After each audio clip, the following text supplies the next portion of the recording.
Fascinating moment. I had no idea this was going on. I'm so in favour of it for more than one reason.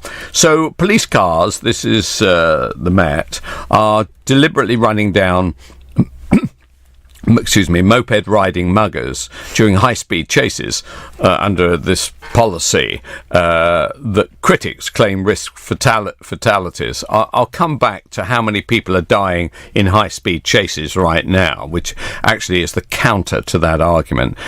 Dramatic footage released over the weekend shows the Yard's Scorpion pursuit teams hitting mopeds and sending suspects sprawling over car bonnets and flying across the tarmac. Good. What's there not to like? So far this year, officers have knocked suspects off scooters 63 times. The Met say none of the suspects have been seriously hurt and no complaint has been made. Critics said the policy risked death by police car, but the footage was defended by senior officers who said it had played a role in reducing moped-enabled crime by more than a third compared with last year. So these kinds of smash and grab raids, there were 12,419 of them last year. How incredible. But the thing I liked was the Amanda Pearson, who's Scotland Yard's commander for frontline policing, she said, with two-wheeled vehicles that hasn't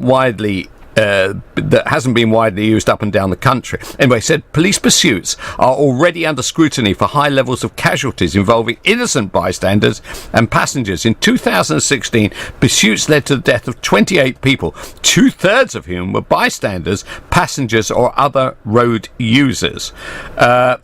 No surprise here then, Diane Abbott, the Shadow Home Secretary, said the tactic was extremely concerning. And look, to my mind, it's a very good idea. I'm sure there's other people who have different views, and one of them is we've got two people on the line right now, not that far apart on one subject, really. One's Nick Freeman. He's a criminal defence lawyer, had great success in dealing with some motoring crimes of the rich and famous. And Ken Marsh, he's chairman of the Met Police Federation. Morning, gentlemen. Morning, Kelvin. Nick, can I ask you, first of all, you have concerns about how this tactic may work out in the long run? Well, yes, I do. I mean, my concerns, they're purely from a legal perspective. I understand and completely share the excitement and happiness that the police are actually doing something to apprehend people who need to be apprehended. But my concern is what they're doing is illegal. They're driving dangerously. It's as straightforward as that. If you deliberately ram another vehicle when you're trying to apprehend somebody, this isn't trying to prevent a crime. The crime's already been committed, so you're trying to apprehend. That is dangerous driving. So that's a criminal offence. Any injuries that they sustain could be actual bodily harm, grievous bodily harm, or in the event of a fatality, manslaughter. That's the criminal side, and then of course you've got the potential civil claims that inevitably will start if this carries on. It appears to be a fairly blanket policy at the moment, and there will be claims against the police for compensation. As you rightly said, that there are other problems. The problems that can be faced in terms of innocent bystanders, and two-thirds of the people in 2016 were actually innocent bystanders, nothing to do with any criminality at all, and they were killed, which is quite serious. But there's another moral aspect, I think, and that is some of these people who are committing these offences, and they are abhorrent offences, are as young as 10 years old.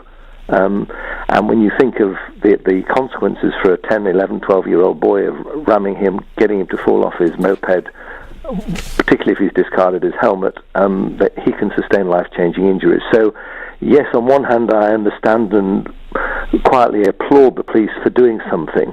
The police should never have allowed us to get into this position in the first place. That's their fault, in my view. But of course, then they'll say we don't have the funding, etc., etc. That's a separate argument. But what I'm saying to you is basically it is illegal. They're leaving themselves wide open to criminal and civil cases. Right. Well, that's So Nick is saying, on the one hand, he quite understands it and welcomes some crackdown, whether it's in this form, and on the other hand, the police may end up with huge civil damages awarded against them. Ken Marsh, chairman of the Metropolitan Police Federation. Ken, what do you make of those arguments? Good morning, Kelvin. Well, first of all, I'd like to say it's a bit disappointing that Nick thinks the police have allowed us to get into this position. I find that a little bit bizarre. But in relation to the situation that we're faced with, I do agree with quite a lot of what he's saying, because yet again, it's my foot soldiers, my colleagues, up to the rank of Chief Inspector, who are being sent out onto the front line to carry out and perform this act. They are not given any specialist training in relation to it, other than the TPAC training that they get as traffic officers, in relation to this driving. And they are making decisions, dynamic decisions there and then, which, as Nick quite rightly says, thank God at the moment no one has had life-changing injuries, but believe me, when someone does, the IOPC, and the clues in the name, the first word, independent, will go out and will hunt my colleagues down, and then let's see how many senior officers are queuing up to support them then. Yeah, it's Patrick Christie's here. Hello, both of you. Cheers for coming on. This is one for Nick, actually. Now, wouldn't the defence here, naturally for the police, be it's for the greater good? Here is a potential machete-wielding, moped-thieving thug who was about to go on a crime spree, and us knocking him off, even if we've hurt him, saves the lives of more innocent people. Isn't there a ready-made defence there? Patrick, if this machete-wielding thug is about to launch an attack, you're absolutely right. It will be proportionate conduct. It's like self-defence. It's as they perceive it from a personal perspective. Is it a reasonable and proportionate response? Yes, it is. They can do that to prevent a crime. What I understand the position to be in the majority of cases is the crime's already been committed. These people are making off on a moped to try and avoid detection. So then they're not trying. The police can't do that to apprehend. They can do it to prevent a crime, but not to apprehend somebody.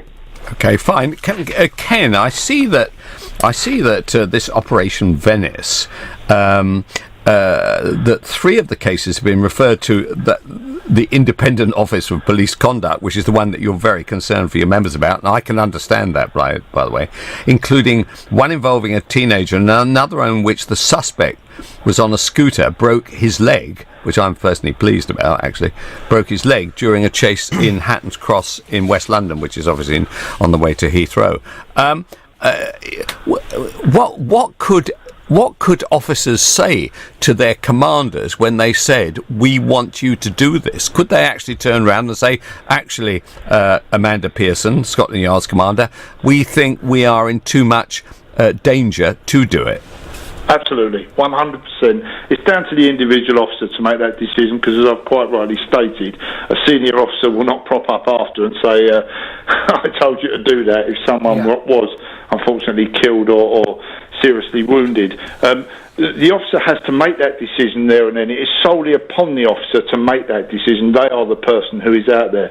And all we are saying as the Federation is, I agree with totally that I want to do anything I can to catch these individuals. Absolutely. But I want support for my colleagues. I want legislation changed. We've already seen the bill in the House of Commons not go through last week for the driving legislation. We need this to be looked at carefully so that my colleagues are afforded the protection, as Nick quite rightly says, around what we're doing. Because at the moment, it isn't there, I can assure you, and when someone does get seriously injured or killed, then let's look at what they're saying. Okay, well, that's great.